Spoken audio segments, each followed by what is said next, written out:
Sebuah rumah berkonstruksi kayu di Dusun Alwe Mane, Desa Bantan, Kecamatan Cot Girek, Kabupaten Aceh Utara, pada Jumat, 9 Agustus 2024, sekira pukul 1.30 WIB terbakar.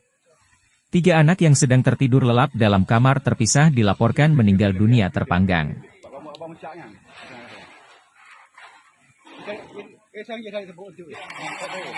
3 yang terbakar tersebut, 2 laki-laki dan 1 perempuan. Informasi yang diperoleh Serambi News.com, ketiga anak korban yang tidur dalam kamar terpisah tidak sempat diselamatkan oleh ibunya. Namun, ibu ketiga korban tersebut berhasil menyelamatkan diri. Selain ketiga anak korban terbakar dalam kejadian tersebut, barang yang lainnya yang berada dalam rumah juga ikut ludes terbakar. Namun, belum diketahui identitas ketiga anak korban tersebut karena masih dalam pendataan aparat desa.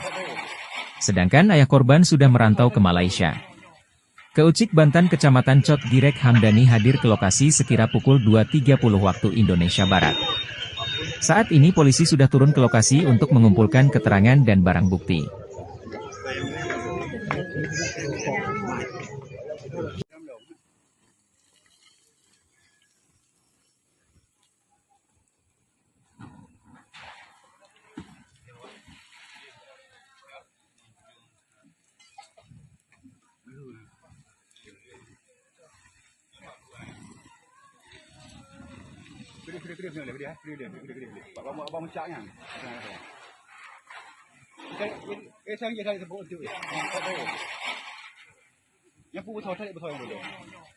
Download Tribun X sekarang, menghadirkan lokal menjadi Indonesia.